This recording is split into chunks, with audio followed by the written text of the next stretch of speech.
National income के तीनों methods हम इस वीडियो में कवर करेंगे। हमारा जो स्टाइल होगा यहाँ पर पढ़ने का वो ये नहीं होगा कि आपको शुरुआत से तीनों मेथड के फॉर्मूलाज रटवाए जाएं, एक लंबी चौड़ी कहानी बताई जाए। हम डायरेक्ट टू द पॉइंट पर आते हैं। हम यहाँ पर सैम्पल पेपर के क्वेश्चंस उठाएंगे। उन क्वेश्चंस को सॉल्व करते करते मैं आपको फार्मूला बताऊंगा, उसे थोड़ा समझाऊंगा और आपसे कहूँगा कि वह फार्मूला आप लर्न करें। वक्त हमारे पास कम बचा हुआ है, कम वक्त में ज़्यादा काम करने की कोशिश करेंगे। चलें, हमारे सामने है ये क्वेश्चन नंबर 16 और शायद आपके एग्ज़ाम में भी क्वेश्चन नंबर 16 ही आपको नेशनल इनकम से मिलेगा। और आप यहाँ पर देखें कि आपके पास क्या क्या इन्फॉर्मेशन अवेलेबल है। मुझसे कहा गया है कि भाई GDP एट MP निकालिए। हालांकि national income NNP at FC को कहा जाता है, लेकिन क्वेश्चन की डिमांड है GDP एट MP निकालना, तो मैं GDP एट MP ही निकालूंगा। अब फटाफट से आपके पास जितनी भी इन्फॉर्मेशन लिखी हुई है फटाफट उस पर निगाह डालेंगे और कोशिश करेंगे ये आइडेंटिफाई करने की कि कौन सा मेथड यहाँ पर ज़्यादा सूटेबल होगा। जिस मेथड की इन्फॉर्मेशन मुझे ज़्यादातर मिलेगी मैं उसी मेथड को यहाँ पर अप्लाई करूँगा। देखा जाए गवर्नमेंट का expenditure, private final consumption expenditure, changes in inventory, तो आपको ज़्यादातर देखकर पता लग रहा होगा कि यहाँ जिस मेथड का इस्तेमाल किया जा रहा है वो मेथड जो है वो एक्सपेंडिचर मेथड है। तो फटाफट से मैं आपको एक्सपेंडिचर मेथड के कंपोनेंट बता देता हूँ कि एक्सपेंडिचर मेथड मुझे किस तरह से नेशनल इनकम निकालने में मदद करता है। देखिए, एक्सपेंडिचर मेथड का फॉर्मूला ये है मेरे बच्चे। सर आप एक्सपेंडिचर मेथड से नेशनल इनकम कैसे निकाल सकते हैं? देखो भाई, एक्सपेंडिचर मेथड से मैं डायरेक्ट नेशनल इनकम तो नहीं निकाल सकता, लेकिन एक्सपेंडिचर मेथड से मैं निकाल सकता हूँ GDP at MP। GDP at MP कहते हैं इकॉनमी के टोटल प्रोडक्शन की वैल्यू को।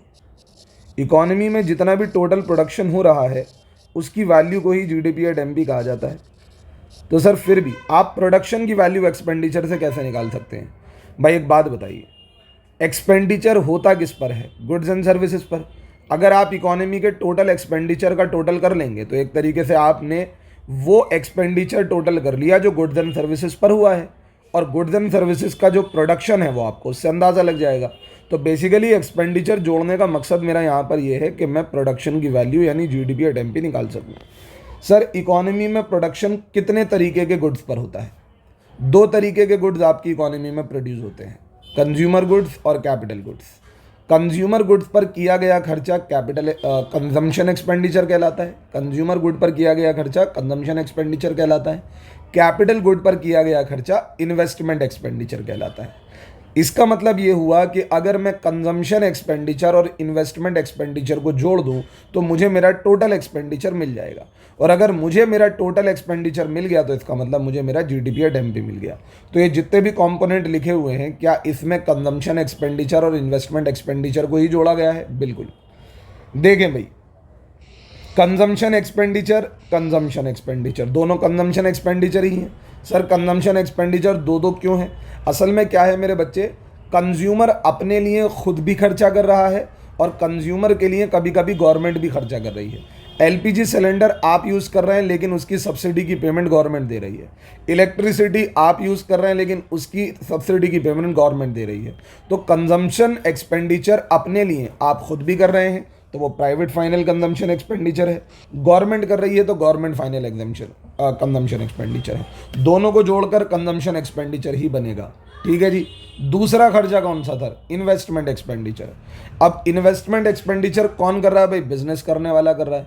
अब आप मुझे बताएं, बिजनेस करने वाला इन्वेस्टमेंट दो चीज़ों पर करता है, एक तो फिक्स्ड एसेट पर करता है उसे कहते हैं फिक्स कैपिटल फॉर्मेशन, और एक वो अपनी इन्वेंट्री पर करता है उसे कहते हैं इन्वेंट्री इन्वेस्टमेंट। इन्वेंट्री इन्वेस्टमेंट को चेंज इन स्टॉक भी कहा जाता है। मेरी बात समझ में आई है नहीं है? बिल्कुल सर।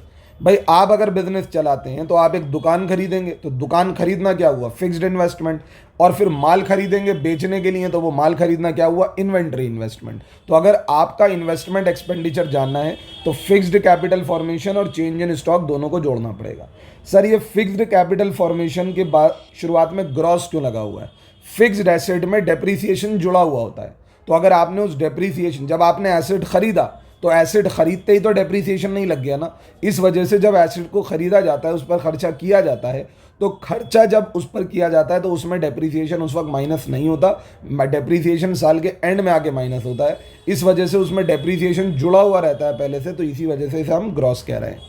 समझ आई? ठीक है सर, आपने तो एक तरीके से कंजम्पशन एक्सपेंडिचर और इन्वेस्टमेंट एक्सपेंडिचर दोनों को जोड़ लिया। अब और क्या जोड़ना बाकी है? असल में मेरे बच्चे क्या है, कभी कभी हमारे देश पर प्रोड्यूस होने वाले गुड्स पर खर्चा हम लोग नहीं कर रहे होते, बाहर के लोग हमारे देश में आके वो पैसा खर्च करते हैं। जैसे बाहर के टूरिस्ट आए, उन्होंने यहाँ पर आके खर्चा कर दिया, या फिर बाहर कोई बैठा हुआ है, उसने हमारी कंट्री का सामान मंगा लिया। खर्चा हमारी ही कंट्री में हुआ है, पैसा हमारी कंट्री में खर्च हुआ है, लेकिन हमने नहीं किया, किसी बाहर वाले ने किया है। लेकिन हमें तो टोटल एक्सपेंडिचर को जोड़ना है ना। इसी वजह से एक्सपोर्ट्स को हम यहाँ पर क्या कर देते हैं, ऐड कर लेते हैं। और सिर्फ एक्सपोर्ट को ऐड नहीं करते, इंपोर्ट को माइनस भी करते हैं। अगर आप बाहर पैसा खर्च करोगे तो उससे हमारे देश में पैसा आएगा नहीं, पैसा जाएगा। दैट इज़ वाई हम इंपोर्ट को यहाँ से डिडक्ट कर देते हैं। समझ में आई बात? ये नहीं तो इन पांचों चीज़ों को जोड़कर आपका टोटल एक्सपेंडिचर बन जाता है, और उसी को जीडीपी एट एमपी कहा जाता है, और वही आपके टोटल प्रोडक्शन की वैल्यू है। बाद में आप इस जीडीपी एट एमपी को एनएनपी एट एफसी में कन्वर्ट कर सकते हैं, लेकिन फिलहाल आप इसे एनएनपी एट एफसी में कन्वर्ट इसलिए नहीं करेंगे क्योंकि क्वेश्चन ने आपसे मांगा ही जीडीपी एट एमपी है। तो आप इन सारी चीज़ों को जोड़ो, इन सारे कॉम्पोनेंट को जोड़ो, आपको ऑटोमेटिकली मेरे बच्चे क्या मिल जाएगा, आपको ऑटोमेटिकली जीडीपी एट एमपी मिल जाएगा। चलो, अब ज़रूरी बात, अगर आप फॉर्मूला समझ गए हो तो मैं आपको एक बात बता दूँ।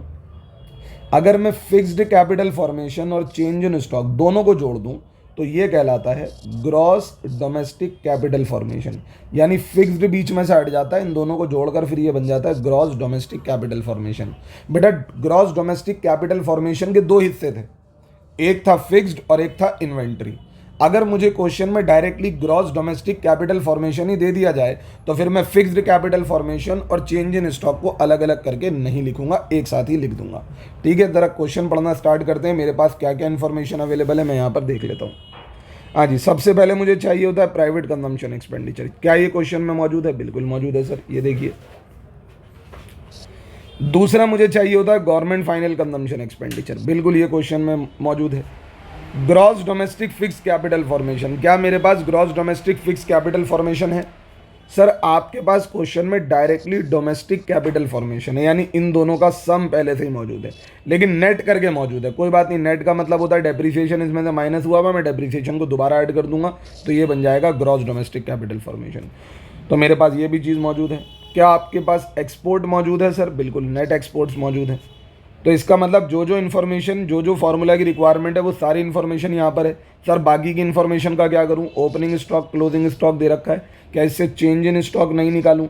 भाई, जब तुम्हें डायरेक्टली डोमेस्टिक कैपिटल फॉर्मेशन दे दिया, मैंने बताया ना कि अगर तुम्हें डायरेक्टली डोमेस्टिक कैपिटल फॉर्मेशन दे दे तो फिक्स्ड और इन्वेंट्री दोनों उसके अंदर इंक्लूड हो जाता है। अगर यहाँ पर लिखा होता net domestic fixed capital formation तो फिर आप चेंज इन स्टॉक को भी अलग से ऐड करते। ठीक है मेरे बच्चे, अब सारी इन्फॉर्मेशन को यहाँ पे लिखेंगे। सर बाकी की इन्फॉर्मेशन का क्या करूँ? भाई इग्नोर करो, आपको अपने मतलब की चीज़ें पिक करके यहाँ पे लिखनी है, बाकी सारी चीज़ें आपको इग्नोर करनी है। ठीक है, तो फटाफट लिखना स्टार्ट करते हैं। इन दोनों को तो मैं हटा देता हूँ क्योंकि मुझे ग्रॉस डोमेस्टिक कैपिटल फॉर्मेशन मौजूद है मेरे पास। ठीक है,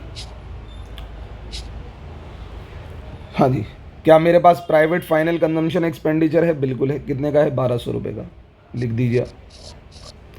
क्या मेरे पास गवर्नमेंट फाइनल कंजम्पशन एक्सपेंडिचर है? बिल्कुल है, 200 का, लिख दिया। सर अब आपको इन्वेस्टमेंट एक्सपेंडिचर जोड़ना है। इन्वेस्टमेंट एक्सपेंडिचर का नाम दे रखा है नेट डोमेस्टिक कैपिटल फॉर्मेशन। अगर फिक्स्ड अलग दे रखा होता, इन्वेंट्री अलग दे रखा होता तो मैं दोनों को अलग अलग लिखता, लेकिन जब एक साथ ही दे रखा है तो मैं एक साथ ही लिख देता हूँ।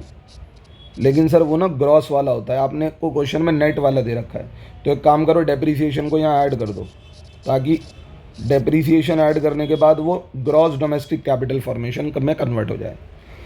हाँ जी, नेट डोमेस्टिक कैपिटल फॉर्मेशन कितना दे रखा है आपको? 220। डेप्रीसिएशन कितना दे रखा है? सर डेप्रीसिएशन का दूसरा नाम दे रखा है यहाँ कंजम्पशन ऑफ फिक्स कैपिटल, 70। ये डेप्रीसिएशन का दूसरा नाम है। आपका जो फिक्स्ड एसेट होता है जब वो कंज्यूम होने लग जाता है तभी उस पर डेप्रीसिएशन लगता है। ठीक है ना। नेट एक्सपोर्ट कितना दे रखा है आपको? 40। इन सारी चीज़ों को ऐड करेंगे, 1200, 1400, 1400 में इसे ऐड करा 1620, 1690, 1730, ये हुआ आपका 1730, और ये सारी वैल्यूज़ किस में है, करोड़्स में है, ठीक है ना। तो ये आपका जीडीपी एट एमपी आ गया और आपका क्वेश्चन हो गया। 3 नंबर के अंदर है ये, आपको 3 नंबर इसके अंदर ऐसे करके मिल जाएंगे। फिर उसके बाद आपसे दूसरा क्वेश्चन देखो, 3 नंबर में दूसरा पार्ट भी पूछा गया है। Explain how shall be the payment of electricity bill by a school be treated while estimating national income. देखो मेरे बच्चे, ऐसा है, मैं आपको पहले ही बता देता हूँ यहाँ पर क्या मैटर है। स्कूल एक तरीके से बिजनेस ऑर्गेनाइजेशन की तरह देखा जा रहा है। स्कूल का प्रोडक्शन क्या है सर? स्कूल का प्रोडक्शन है सर्विसेज देना। तो जितनी वैल्यू की सर्विस ये स्कूल दे रहा होगा, वही सर्विस की वैल्यू जीडीपी में जाकर जुड़ रही होगी। बिल्कुल सर, जुड़ रही होगी, सही बात है। लेकिन इस सर्विस देने के लिए अगर स्कूल वाले कुछ खर्चा करते हैं तो उसे कहा जाता है इंटरमीडिएट कंजम्पशन। क्या कहा जाता है? Intermediate consumption. क्या मैं इंटरमीडिएट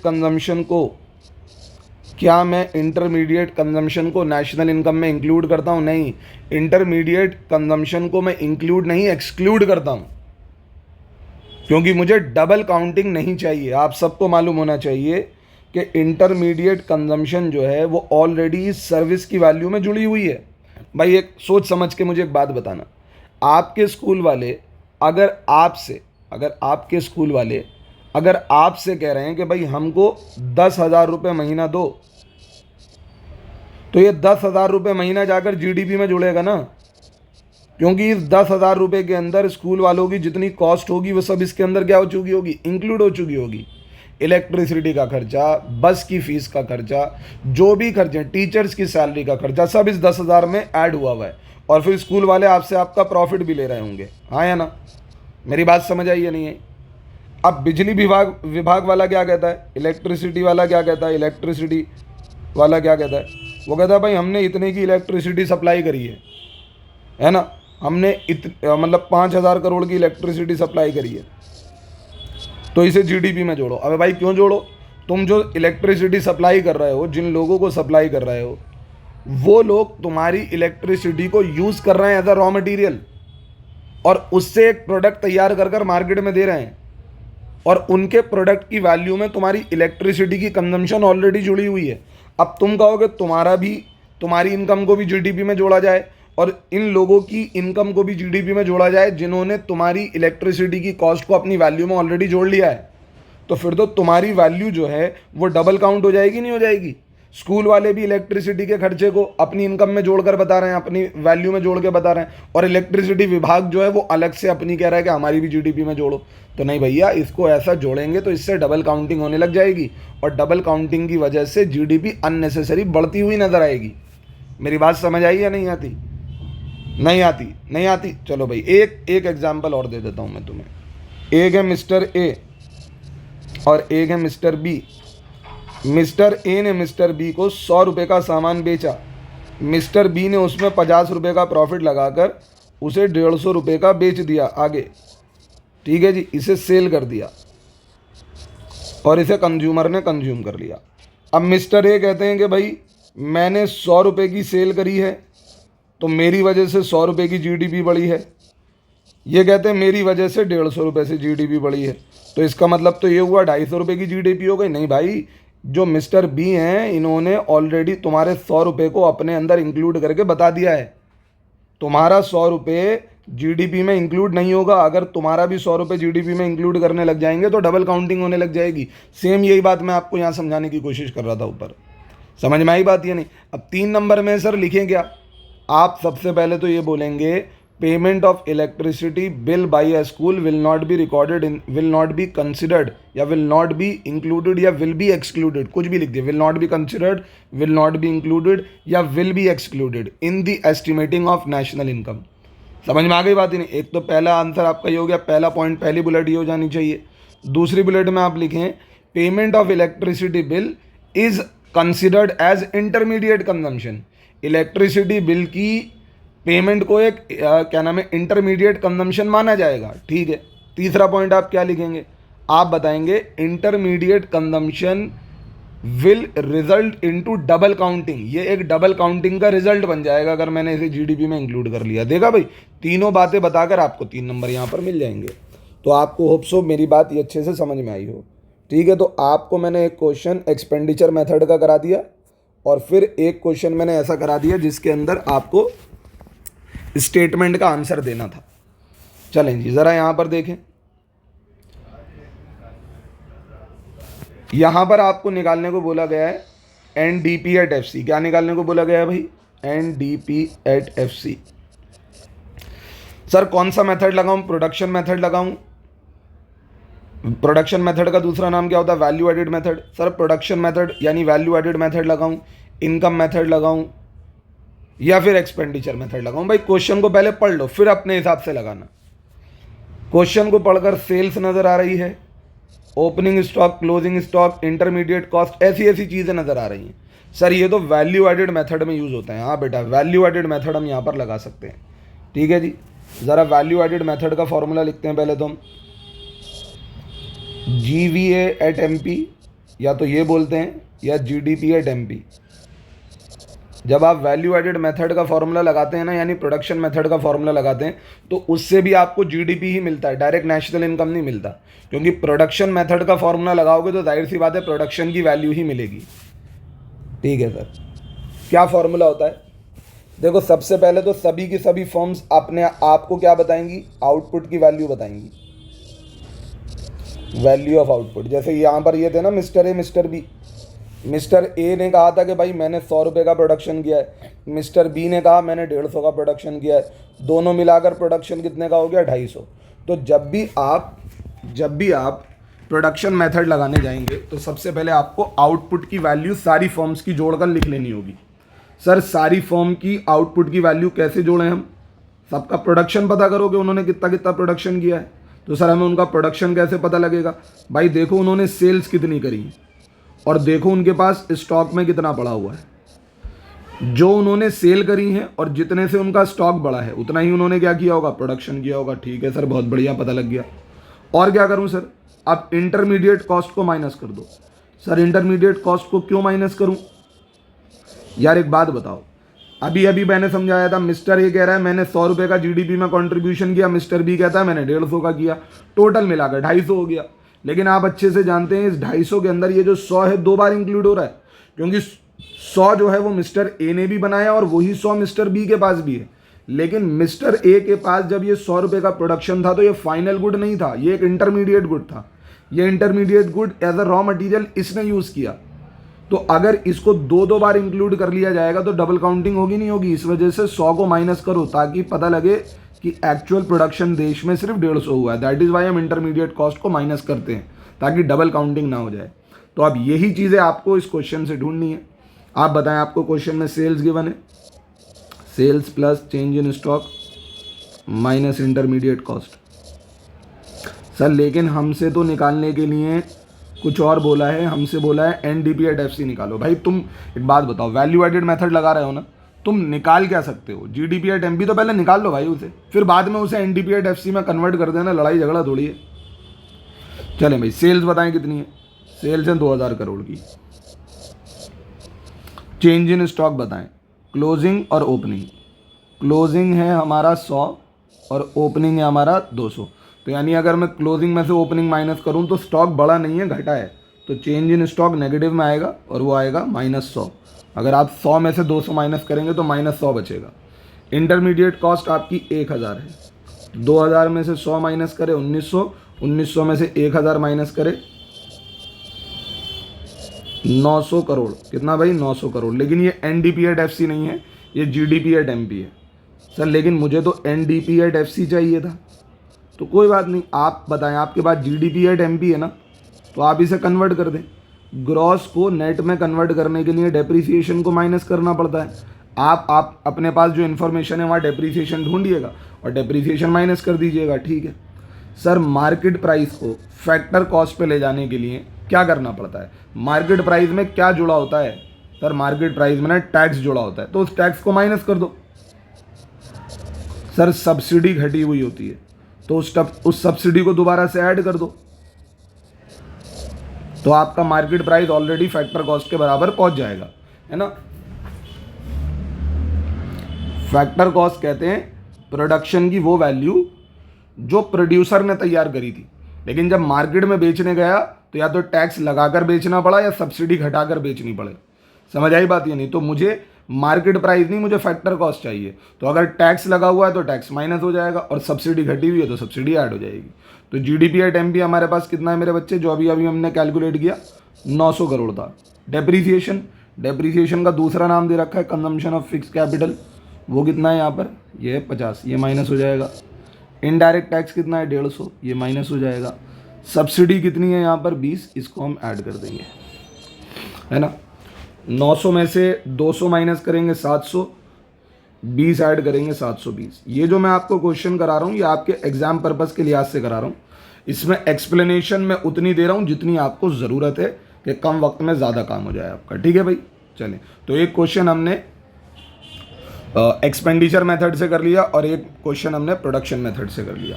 अच्छा, इसी के नीचे एक और क्वेश्चन है, इंटरेस्ट ऑन बोरोइंग की पेमेंट गवर्नमेंट कर रही है। इंटरेस्ट ऑन बोरोइंग की पेमेंट गवर्नमेंट कर रही है, इसका नेशनल इनकम में क्या ट्रीटमेंट होगा। देखो मेरे बच्चे, मैं आपको एक बात बताता हूँ, जब भी बात नेशनल इनकम की होती है ना, तो नेशनल इनकम में हमेशा फैक्टर इनकम्स को जोड़ा जाता है और फैक्टर इनकम्स को हम फैक्टर पेमेंट्स भी कहते हैं, है ना। अब ये फैक्टर पेमेंट्स क्या होती हैं, इसमें आता है भाई रेंट, इंटरेस्ट, प्रॉफिट और सैलरी, ये ना सारी फैक्टर इनकम्स हैं और इन्हीं इनकम्स को जोड़कर क्या बनती है, नेशनल इनकम बनती है। अब ज़रा इन सब में कॉमन बात बताओ क्या है, ये सारी की सारी जो पेमेंट हो रही है ना, इन सब ने प्रोडक्शन में कंट्रीब्यूट किया है, सब ने प्रोडक्शन में कंट्रीब्यूट किया है। सर रेंट की पेमेंट ने प्रोडक्शन में कंट्रीब्यूट किया, बिल्कुल, अगर जगह नहीं होती तो आप प्रोडक्शन कैसे करते। इंटरेस्ट, अगर कैपिटल नहीं होता, पैसा नहीं होता, तो आप बिजनेस में इन्वेस्ट करके कैसे प्रोडक्शन करते। प्रॉफिट क्यों देते हैं आप, एंटरप्रेन्योर को देते हैं, बिजनेसमैन को देते हैं, अगर उसकी स्किल्स नहीं होती तो आप कैसे प्रोडक्शन करते। सैलरी, अगर वर्कर्स ना होते तो आप कैसे प्रोडक्शन करते। तो ये सारी फैक्टर पेमेंट्स होती हैं, इन सबको जोड़कर नेशनल इनकम में कन्वर्ट किया जाता है। सर यहाँ पर भी इंटरेस्ट की पेमेंट है, यहाँ देखिए आप फटाफट देखें, इंटरेस्ट की पेमेंट है। क्या इस इंटरेस्ट की पेमेंट को नेशनल इनकम में इंक्लूड किया गया है। जानबूझ के चालाकी खेलिए मेरे बच्चे आपसे, आप बोलेंगे नहीं इंक्लूड किया जाएगा, क्योंकि ये जो इंटरेस्ट है ये गवर्नमेंट पे कर रही है, और गवर्नमेंट जो इंटरेस्ट पे कर रही है तो गवर्नमेंट ने जो लोन लिया है, जो कैपिटल ली है, वो बिजनेस में इन्वेस्ट नहीं हुई, वो अनप्रोडक्टिव लोन है, वो अनप्रोडक्टिव बोरोइंग है, उसका बिजनेस से कोई ताल्लुक नहीं है, तो उस पर पे होने वाला इंटरेस्ट नेशनल इनकम में एज अ फैक्टर इनकम जोड़ा नहीं जाएगा। समझ में आई बात या नहीं आती। तो पहला वही सवाल का जवाब कैसे देंगे हम, payment of interest on borrowing by general government will not be included in national income. दूसरा, interest payment on borrowings will be considered as unproductive borrowing, यानी ये जो बोरो गवर्नमेंट ने किया है, यानी आप यहां पर कह सकते हैं borrowing from government will be considered as unproductive borrowing.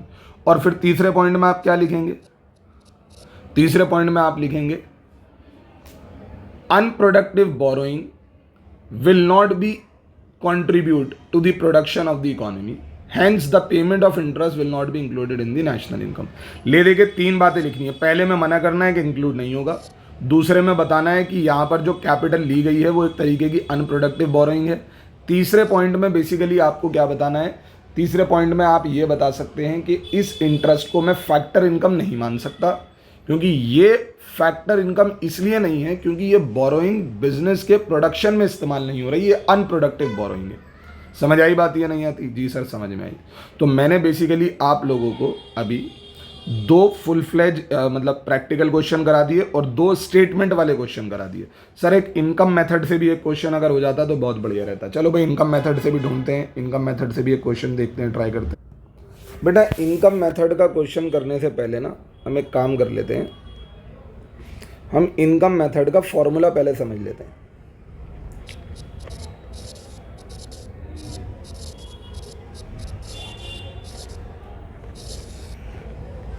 देखो नेशनल इनकम का मतलब क्या होता है?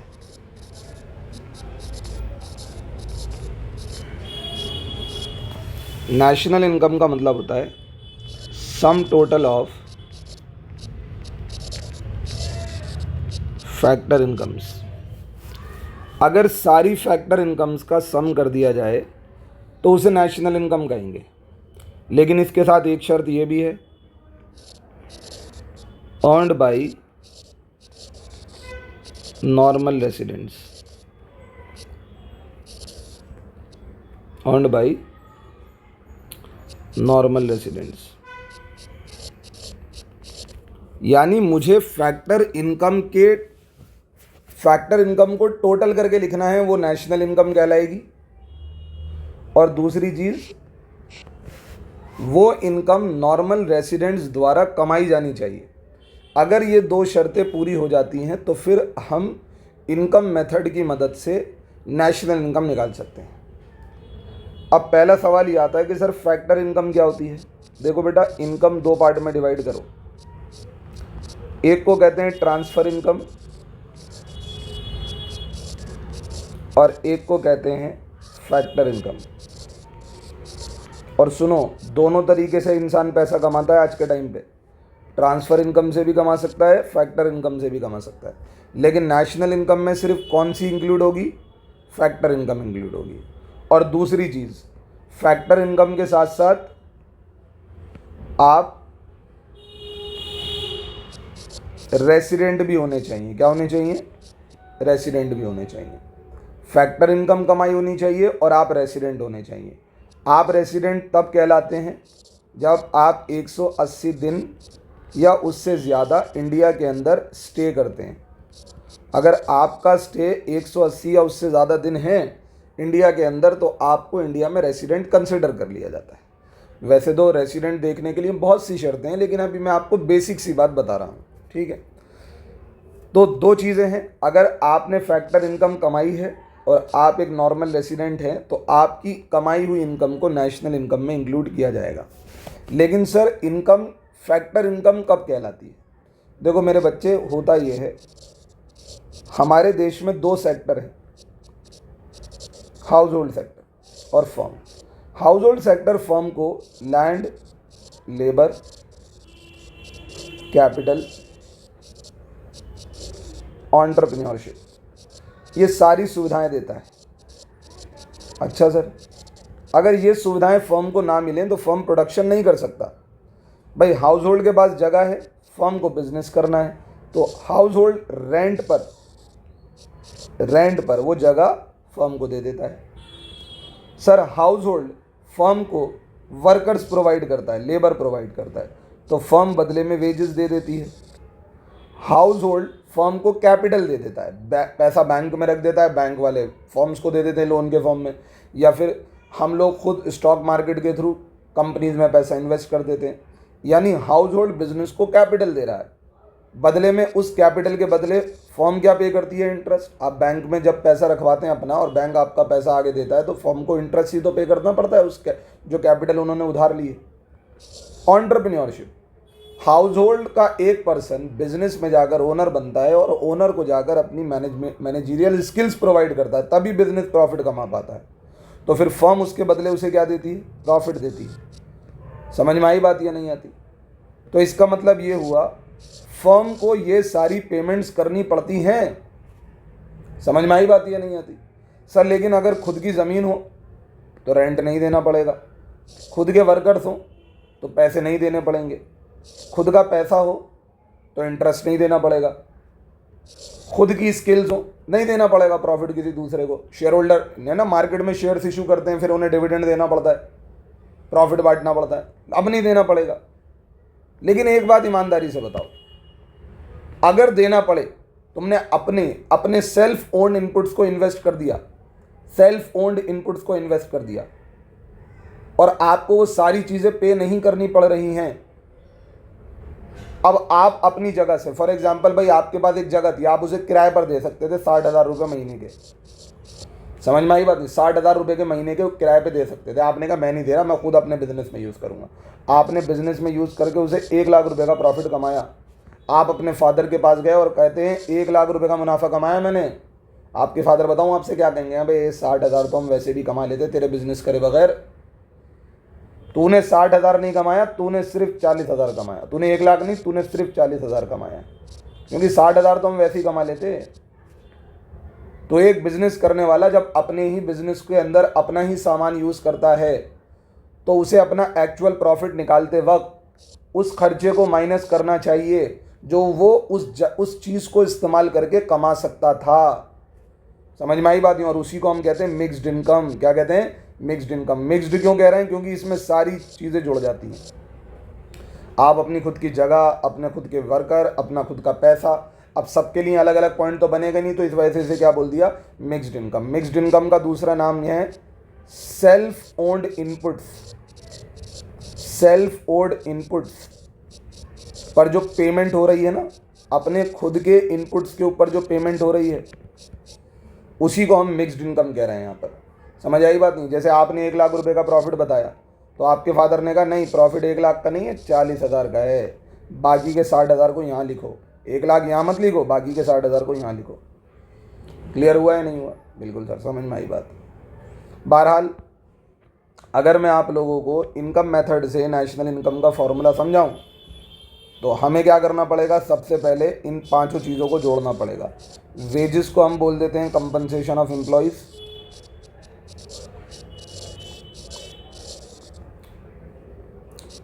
रेंट, इंटरेस्ट, प्रॉफिट, और लास्ट में आता है हमारा मिक्स्ड इनकम। इन सारी चीज़ों को जोड़कर हमारा जो कंप्यूटेशन आता है उसे कहा जाता है NDP/FC। सर नेशनल इनकम को तो NNP/FC कहते हैं। नेशनल इनकम को क्या कहते हैं? NNP/FC। अभी मैंने आपसे क्या कहा? अभी आपने सिर्फ एक काम करा है, आपने फैक्टर इनकम को जोड़ा है, लेकिन फैक्टर इनकम किसने कमाई होनी चाहिए? रेसिडेंट ने। तो ये जो इनकम है अभी नेशनल इनकम नहीं है, इसे हम कह रहे हैं डोमेस्टिक इनकम। क्या कह रहे हैं? Domestic income. तो ये सारी इनकम जोड़कर जो आपके पास इनकम आ रही है उसे आप क्या हैं मेरे बच्चे? इसे हम अपनी डोमेस्टिक इनकम कह रहे हैं।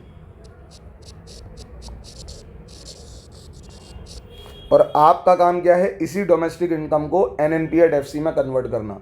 वो तो सर बात की बात है, हम बाद में देख लेंगे। समझ में आई बात? नहीं, एक क्वेश्चन करके देखते हैं, फिर उसके बाद आपको अंदाज़ा होगा कि आपको क्या फॉर्मूला यहाँ पर अप्लाई करना है। मैं उतनी एक्सप्लेनेशन रख रहा हूँ जितनी आपके लिए फ़िलहाल ज़रूरी है। वैसे मैं अभी भी थोड़ी ज़्यादा ही दे रहा हूँ, ठीक है, बट स्टिल और भी चीज़ें एक्सप्लेन की जा सकती हैं, लेकिन आपके पास वक्त कम है, काम की चीज़ों पर ज़्यादा फोकस कर रहे हैं हम, ठीक है ना। अब अगर कोई ये सोच कर बैठा है कि मैं एक एक पॉइंट को बहुत तरीके से डीप जाकर समझूंगा, तो भैया देखो वो पॉसिबल नहीं है, उसके लिए शुरुआत से पढ़ना पड़ता है, ठीक है। अभी फिर भी मैंने आपको ज़्यादा ही एक्सप्लेन कर दिया, ये सोच कर के आपने थोड़ा बहुत कहीं ना कहीं पढ़ा हुई होगा, आपका बस काम हो जाए, है ना, अच्छे से आपको बात समझ में आ जाए। चलें देखिए, अब ये क्वेश्चन हमारे पास मौजूद है। इस क्वेश्चन का इस्तेमाल करते वक्त हमें क्या करना है? हमें डोमेस्टिक इनकम भी निकालनी है और नेशनल इनकम भी निकालनी है, ठीक है। चलें, आप तो अपने पास तरीके से लिखिएगा, मैं यहाँ पर एक्सप्लेन करने के लिए आपको लिख देता हूँ। सबसे पहले मुझे क्या चाहिए? Compensation of employees. फार्मूला में कंपनसेशन ऑफ एम्प्लॉयज़ चाहिए होता है, मैंने लिख दिया 3,000 करोड़। हाँ जी, रेंट चाहिए होता है, रेंट लिख दिया मैंने 1,300। 4 तरीके की इनकम है, वेजेस हैं, रेंट है, इंटरेस्ट है, प्रॉफिट है। मैं सारी चीज़ों को यहाँ पर जोड़ लूँगा। प्रॉफिट दे रखा है मुझे, प्रॉफिट को लिख लूँगा, कितना है? 1,500 करोड़, ठीक है। फिर उसके बाद कंपनसेशन ऑफ एम्प्लॉयज़ हो गया, रेंट हो गया, प्रॉफिट हो गया, और क्या चाहिए? इंटरेस्ट। इंटरेस्ट ये रहा मौजूद 1,100। Sir mixed income, mixed income भी ये रही, ये लें। देखना कैसा डरावना सा क्वेश्चन था, लेकिन सारी चीज़ें डायरेक्टली दे ही रखी थी। इन सबको जोड़ने के बाद मेरे पास आएगा NDP/FC, यानी डोमेस्टिक इनकम आएगी, ठीक है। 3,000, 1,300 जोड़ेंगे 4,300, 1,500 और जोड़ेंगे 5,800, 1,100 और जोड़ेंगे 6,900, 600 और जोड़ेंगे 7,500। ये आ गया हमारा 7,500। अब मुझे NDP/FC से NNP/FC पर जाना है। देखो, आप सबको मालूम होना चाहिए, factor income from abroad, factor income वो जो अब्रॉड से हमने कमाई है, हमारी इनकम है वो अब्रॉड से कमाई है, तो हम उसे ऐड कर लेंगे। लेकिन अब्रॉड से अगर कोई इंडिया से कमा कर चला गया, फैक्टर इनकम टू अब्रॉड, तो हमें उसे क्या करना पड़ेगा, माइनस करना पड़ेगा। अब अक्सर क्वेश्चन में क्या होता है कि ये दोनों अलग अलग ना देकर आपको नेट करके दे देते हैं। अब नेट करके आपको बताते हैं कि फैक्टर इनकम फ्रॉम अब्रॉड ज़्यादा है या टू अब्रॉड ज़्यादा है।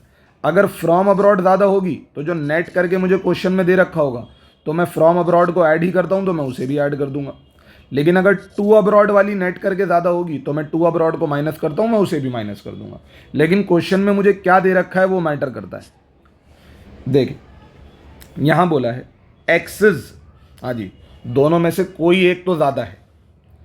Excess of factor income to rest of the world, to abroad वाली ज़्यादा है over factor income from rest of the world, यानी टू अब्रॉड ज़्यादा है, फ्रॉम कम है, तो यानी ये कहलाएगा NFIA। कौन सा वाला NFIA ये फैक्टर इनकम टू अब्रॉड वाला NFIA है। तो इसे मुझे माइनस करना पड़ेगा और वो 50 है, तो मैं 50 माइनस कर दूंगा, ये हो जाएगा 7450 और ये बन गया मेरा NNP@FC। क्या बन गया मेरा NNP@FC। अब मेरे बच्चे देखो, इस क्वेश्चन में ना सारी चीज़ें आसान थी। अब मैं आपको एक बात बताता हूँ कि आपके लिए क्या मुश्किलात आ सकती हैं, उसे ध्यान में रखिएगा। जैसे कंपनसेशन ऑफ एम्प्लॉयज़ आपको डायरेक्टली गिवन था क्वेश्चन में, ऐसा हो सकता था कि कंपनसेशन ऑफ एम्प्लॉयज़ आपको पार्ट्स में करके दे देता। अब पार्ट्स में करके कैसे देते हैं बताओ। एक एम्प्लॉय को अपने एम्प्लॉयर से किस किस तरह से सैलरी मिलती है? सर एक तो वो ना वेजेस और सैलरी हमें कैश में दे देता है, बिल्कुल ठीक है। और कभी कभी वो हमें कैश में पैसे नहीं देता, वो हमारे लिए कोई फैसिलिटी प्रोवाइड कर देता है, उसे कहते हैं पेमेंट इन काइंड। किसे कहते हैं? मतलब सैलरी हमें कैश में नहीं मिल रही, हमें काइंड में, हमें फैसिलिटी मिल रही है। जैसे चलाने के लिए गाड़ी, रहने के लिए घर, समझ में आई? वो भी एक सैलरी का ही पार्ट होता है। अब देखो इस क्वेश्चन में भी एक चीज़ थी कि एम्प्लॉय ने क्या करा, कुछ मेडिकल एक्सपेंसेस किए, एम्प्लॉय ने कुछ मेडिकल अपनी इलाज कराया और वो पैसा फिर उसके एम्प्लॉय ने उसे रीइंबर्स कर दिया, यानी वापस कर दिया। एक तरीके से मेडिकल से मेरा इलाज भी हो गया और मेरी जेब से पैसे गए भी नहीं, मुझे फ़ायदा भी मिल गया और मेरी जेब से पैसे गए नहीं, क्योंकि मेरे लिए खर्चा किसने करा? एम्प्लॉयर ने। तो वो कंपनसेशन ऑफ एम्प्लॉय का एक हिस्सा है पेमेंट इन काइंड। तो सर आपने इसे क्यों नहीं जोड़ा? असल में मुझे ना क्वेश्चन में पूरा कंपनसेशन ऑफ एम्प्लॉयज एक ही बारी में दे दिया, तो अब मैं इसको दोबारा से ऐड नहीं करूंगा। मैं तो ये मानकर चलूंगा कि ये वाला पार्ट इसमें ऑलरेडी जुड़ा हुआ है, ठीक है ना? यही चीज़ समझाना चाह रहा हूँ, ठीक है सर। कंपनसेशन ऑफ एम्प्लॉय का तीसरा पार्ट क्या होता है? वो होता है भाई देखो, सोशल सिक्योरिटी स्कीम के अंदर एम्प्लॉयर का कॉन्ट्रीब्यूशन। आपका एम्प्लॉयर बताऊं क्या करता है? आपको जेब में पैसे नहीं देता, वो कहता है देखो भाई रिटायरमेंट के बाद ना तुम्हें पैसा चाहिए होगा, तो मैं तुम्हारे लिए प्रोविडेंट फंड में पैसा जमा कर रहा हूँ, मैं तुम्हारे लिए ना इंश्योरेंस का प्रीमियम जमा कर रहा हूँ। यानी मेरा एम्प्लॉयर मुझे पैसे ना देकर मेरे बिहाफ पर किसी सोशल सिक्योरिटी स्कीम में पैसे जमा करता है, ताकि वो पैसे का फ़ायदा मुझे ही मिले। तो अगर क्वेश्चन में कभी भी बोला हो ना एम्प्लॉयर, देखो कभी कभी ना एम्प्लॉयज़ भी लिख के देता है, तो एम्प्लॉय का कंट्रीब्यूशन सैलरी नहीं है, वो तो मैंने अपनी जेब से दिया ना, मैं ही तो एम्प्लॉय हूँ, तो वो कंपनसेशन ऑफ एम्प्लॉय का पार्ट नहीं होता। लेकिन अगर एम्प्लॉयर आपके बिहाफ पर कोई पेमेंट कर रहा है, सोशल सिक्योरिटी स्कीम में पैसे जमा कर रहा है, तो वो कंपनसेशन ऑफ एम्प्लॉयज़ का पार्ट है। तो मोर और लेस ले देकर बात ये समझ में आई कि अगर कंपनसेशन ऑफ एम्प्लॉयज़ डायरेक्टली पूरा दे रखा हो तो उसके ये तीन हिस्से जोड़ने की ज़रूरत नहीं है। लेकिन अगर ये तीन हिस्से अलग अलग करके दे रखे हों तो तीनों को जोड़कर कंपनसेशन ऑफ एम्प्लॉयज़ बनेगा। एक परेशानी ये आ सकती है कि प्रॉफिट के भी तीन कंपोनेंट होते हैं। कंपनी जब प्रॉफिट कमाती है तो सबसे पहले उसमें से टैक्स पे करती है, उसे कहते हैं कॉर्पोरेट टैक्स। बचे हुए प्रॉफिट में से कुछ प्रॉफिट शेयर होल्डर्स के बीच में बांट देती है, उसे कहते हैं डिविडेंड। कुछ प्रॉफिट अपने पास रोक कर रखती है, उसे कहते हैं अनडिस्ट्रीब्यूटेड प्रॉफिट, अनडिस्ट्रीब्यूटेड प्रॉफिट। अगर कंपनी, जैसे इस क्वेश्चन में तो प्रॉफिट डायरेक्टली दे दिया, लेकिन अगर ये तीन कंपोनेंट आपको दे रखे हों और प्रॉफिट अलग से ना दे रखा हो तो फिर आपको इन तीनों को जोड़कर प्रॉफिट बनाना पड़ेगा। लेकिन जानबूझकर ये लोग चालाकी क्या करते हैं, प्रॉफिट भी लिख के देते हैं और इन तीनों में से कोई दो कंपोनेंट लिख के देते हैं। तो हमारे अक्लमंद स्टूडेंट क्या करते हैं, प्रॉफिट के साथ उन्हें भी जोड़ देते हैं। अबे भाई जब प्रॉफिट दे दिया तो उसमें तीनों कंपोनेंट आ गए ना। सेम यही बात मैं अभी आपको कंपनसेशन ऑफ एम्प्लॉयज़ में भी समझा रहा था। समझ में आई मेरी बात? तो इस तरीके से आप क्वेश्चंस को सॉल्व करेंगे। होप्स हो कि आपको नेशनल इनकम के तीनों मेथड के सोल्यूशन समझ में आए हों, ठीक है। अगर आपको प्रैक्टिस के लिए कोई क्वेश्चन चाहिए पूछने हो तो मैं आपको बता दूंगा। TRGen से कुछ इलस्ट्रेशंस आप सॉल्व कर सकते हैं, उसके लिए आप मुझे कमेंट करके बता देंगे। ठीक है जी, थैंक यू सो मच। मिलेंगे अगली वीडियो में, और अगली वीडियो में कोई हम अच्छा चैप्टर 2-3 चैप्टर उसके अंदर हम कवर करने की कोशिश करेंगे।